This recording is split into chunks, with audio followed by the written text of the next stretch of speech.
Hi, my name is Janet Hostetler, and today I'd like to talk to you a little bit about communication and what people think it is.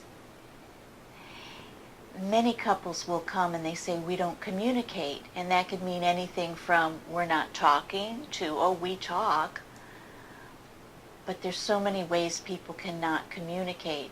Usually what's going on is one person says something, the other person may disagree, so then they immediately argue back. So this person wasn't heard.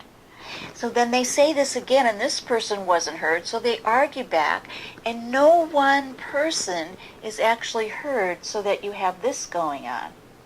Oftentimes we bring into any relationship, whether it's a romantic couple or it's your sibling or friends or anything, things that we have that we believe about ourselves that came from a long time ago. And for instance, if you came from a family that's very critical and somebody makes a suggestion, you may think you're being criticized, so you get defensive. And then the more defensive you have, pretty soon the other person shuts down, and then you think, well, great, I got criticized. I had 100 couples, and I said, what would be the major problem that they have? It would be that what they think that they're arguing about isn't really what they're arguing about. That's not really what it is. I call it the mayonnaise jar. It's not about the mayonnaise jar, but for instance, remember when mayonnaise used to come in glass?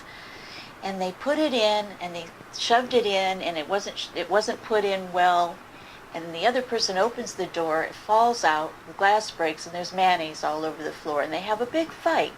And the big fight really isn't about the mayonnaise on the floor, or that it's that one particular thing is so important. It's all the other things like that tell the other person, you're not caring about me, or you're not respecting me. So are you teaching them how to care, or are you teaching them how to respect, or are you teaching them, don't they need to want to know about that stuff? And they both want that from the other. And oftentimes they play the game of, you give it to me first or I'm not going to. Or sometimes it's, you and I are one and I'm the one.